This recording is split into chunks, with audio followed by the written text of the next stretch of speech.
Types of warehouse space. First, we have the public warehouse. A public warehouse is a warehouse owned by governmental entities that are available to private sector companies. These types of warehouses can be rented out for business or personal use. Public warehouses are an especially attractive option for business owners that might need to only store inventory for a short amount of time, as other warehouse option might be more expensive. Public warehouses are commonly used by new or growing businesses such as e-commerce companies and startups due to their affordability versus a private warehouse. Note that public warehouses tend to be fairly bare bones in terms of their setting. They won't have the technological capabilities of other warehouse types. Then we have the private warehouse. Another popular warehouse option is a private warehouse, oftentimes referred to as proprietary warehousing. While a public warehouse is owned by a government body or a third party, private warehouses are owned by a company division. If a business is interested in a private warehouse, they will need to make a large upfront investment to secure the building, facilities management, and general maintenance and upkeep. Private warehouses are a popular option for wholesalers, distributors, and manufacturers. While a private warehouse is more expensive option than a public warehouse, they offer business owners more overall control of their inventory management.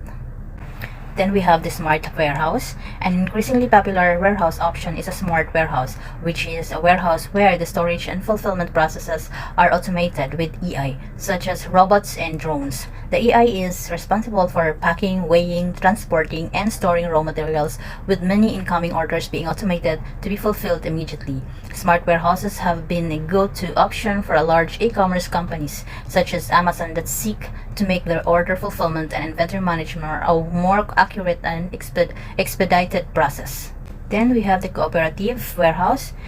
A cooperative warehouse is a warehouse owned by multiple organizations or businesses. These companies tend to work closely together, and access to the cooperative warehouse can save money for both companies.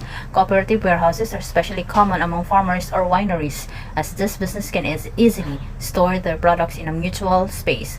Both businesses that utilize a cooperative warehouse can reduce their spending for inventory storage, increasing all of the co-op members' profits in the long run. Then we have the consolidated warehouse. Consolidated warehouse are warehouses that collect small shipments from the numerous different suppliers into one geographical location to combine them into a bigger, thus more economical shipping load to one area. The grouping together of these smaller shipments is an attractive feature for companies that might not have a very large amount of inventory, such as new companies or startups. The only caveat of this warehouse type is that these shipments will need to be intended for only one area, which might be restrictive for companies trying to expand. Then we have the banded warehouse. A banded warehouse is a type of warehouse that stores imported goods before customs duties and completed and paid for the products. Custom clearance can be an extensive process, and banded warehouses provide a safe space for the goods or for these goods in the meantime. Government bodies provide businesses a band to rent the space to ensure the business doesn't suffer from any loss of profit once products are ordered. These features of banded warehouses can be attractive for importers that might need short-term or long-term storage for items that would usually be restricted. Then we have the government warehouse. A government warehouse is owned by the government that is available for either public or private businesses to use. Government warehouses are often seen as a more ideal option than public warehouses, as they tend to have increased security, thus which might be a necessity for certain products or goods. While the increased security for the facility is an appealing option, government warehouses tend to involve an intense application and extensive paperwork to store products in those facilities. Another drawback of government warehouses occurs in the case of a business failing to pay their rent, as the government can easily dispose of inventory to recover that rent. And we have the cold storage warehouse. A cold storage warehouse is a warehouse used for the storage of temperature-sensitive products. Cold storage warehousing might include an entire building or even a specific portion of a warehouse that can accommodate these goods.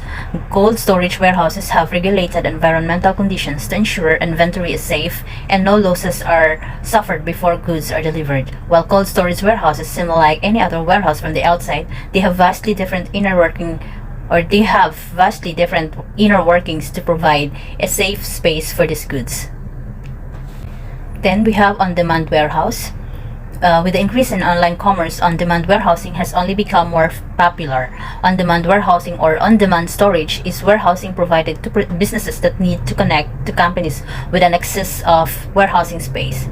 Since the company utilizing the warehouse might not need the extra space, on-demand warehousing provides an attractive option to businesses that might need storage for temporary or seasonal needs for the warehouse. Similar to cooperative warehouses, on-demand warehouses are great for merchants that are willing to combine their inventory needs.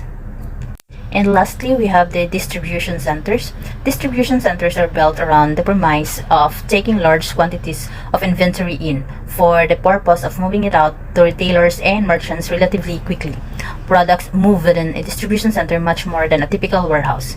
Distribution centers are different from fulfillment centers, as fulfillment centers are typically used by third-party logistic companies rather than businesses or companies. Products stored in a distribution center are moved around quickly within a supply chain.